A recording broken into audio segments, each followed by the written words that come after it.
The shocking Supreme Court ruling you need to know about. The question that changes everything.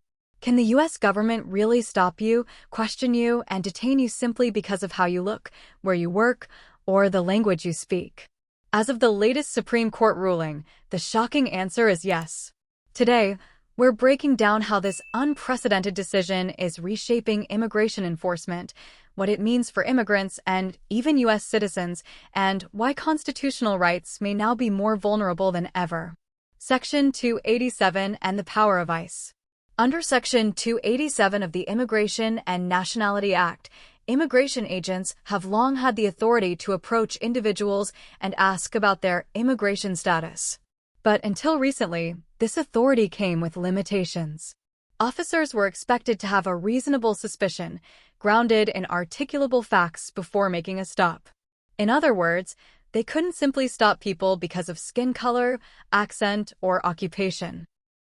They had to be able to explain, to a judge or in a report, exactly why they believe someone might be out of status. A standard that protected rights. For decades, courts upheld that this standard mattered. Going back to 1975, the Supreme Court made it clear that Mexican ancestry alone was not enough to justify a stop near the border. There had to be more. That precedent helped protect millions from racial profiling and limited the abuse of power by federal immigration authorities. Operation at Large in Los Angeles. But everything shifted in June 2025. ICE launched Operation at Large across Los Angeles. Agents swarmed places where immigrants and day laborers often gathered: Home Depots, car washes, bus stops, and local parks. The director of ICE at the time openly admitted they would use looks, skin color, and occupation as primary indicators of who to stop. This operation didn't just target undocumented immigrants. U.S. citizens and lawful permanent residents were detained too. The fallout of mass detentions. The aftermath was chaotic. Families were torn apart, U.S. citizens were wrongly jailed, and lawful residents were humiliated in public spaces. Videos circulated showing citizens chased down by ICE agents, guns drawn, simply because they looked Latino or spoke Spanish. Lawsuits quickly followed, challenging the constitutionality of such broad profiling practices. The lower courts pushed back. In Los Angeles, a federal judge initially sided with the plaintiffs. She issued an injunction, halting ICE from detaining people based solely on racial, occupational, or locational factors. Her reasoning was simple: the Constitution requires more than suspicion based on appearance or language. But that victory was short-lived. The Supreme Court steps in. DHS appealed, and in a surprising move, the Supreme Court intervened.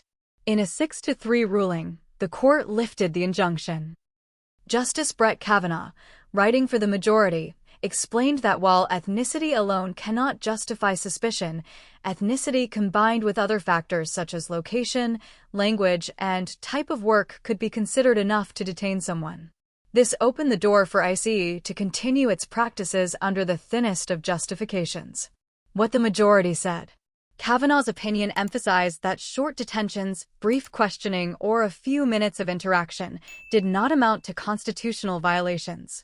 But critics argue that in practice, these encounters rarely end in 5 minutes.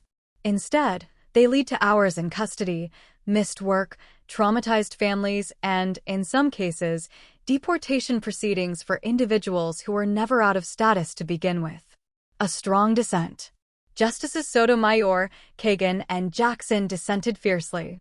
Justice Sotomayor warned that this decision essentially legalized racial profiling under a thin constitutional disguise. She argued that allowing officers to detain citizens simply because they look Latino or speak Spanish tramples fundamental rights. Her dissent painted a grim picture of a country sliding toward "show me your papers" checkpoints. A dark day for civil liberties. For civil rights advocates, the ruling represents one of the darkest moments in recent constitutional law. Critics compare it to infamous rulings of the past, such as Dred Scott, where rights were stripped from entire groups of people based on identity.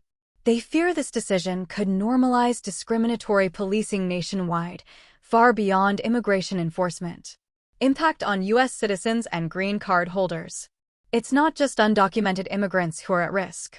Green card holders and even U.S. citizens may now find themselves subjected to ICE stops based on appearance. Imagine being a citizen born and raised in Los Angeles, stopped while leaving work at a car wash, simply because you look a certain way or speak a certain language. This is no longer hypothetical, it's happening. The broader constitutional question. At the heart of this debate is the Fourth Amendment, which protects against unreasonable searches and seizures. For decades, courts maintained that ethnicity alone could never be the basis for suspicion. This new ruling bends that principle by creating a loophole. Ethnicity plus one other factor is suddenly enough. Legal scholars argue this effectively guts the original protection and gives enormous discretion to ICE officers in the field. The political dimension. The ruling also highlights the growing influence of the Trump administration over immigration law. With a conservative majority on the Supreme Court, executive power in the immigration arena has expanded dramatically. Many see this as part of a broader agenda to instill fear among immigrant communities and discourage even legal residents from asserting their rights. Real stories from the ground. Reports have emerged of citizens being detained on their way to school or work, questioned in front of their children, or even jailed overnight before their citizenship was confirmed. These stories underline the danger of giving agencies unchecked discretion. They show how a policy aimed at immigration enforcement can quickly spiral into everyday racial profiling. The road ahead in the courts. While the Supreme Court lifted the injunction, the underlying case isn't over. It's headed back to the Ninth Circuit, and further factual findings could challenge the constitutionality of ICE's conduct again. But for now, ICE has a green light. That means more operations, more detentions, and more fear in immigrant-heavy communities. This moment is also a reminder for immigrants, citizens, and allies to stay informed and proactive. Document your encounters with authorities, know your rights, and connect with legal aid organizations that track these changes closely. History shows that public awareness and legal advocacy can eventually push back against overreach, but only if people refuse to stay silent. What this means for everyday life. For now, everyday life changes. Citizens may feel the need to carry passports. Green card holders may fear being stopped outside their workplaces. Immigrants may avoid public spaces where ICE is known to patrol. The chilling effect is real, and it reaches far beyond the undocumented population. Why it matters for the future.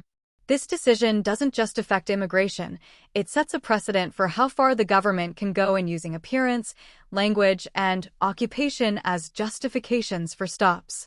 If this becomes the norm in immigration law, it may not be long before similar logic spreads into other areas of law enforcement. Final words. The Supreme Court's ruling marks a turning point. It signals a shift toward broader government power at the expense of individual liberty. Whether you are undocumented, a green card holder, or a U.S. citizen, the effects are real, immediate, and deeply concerning.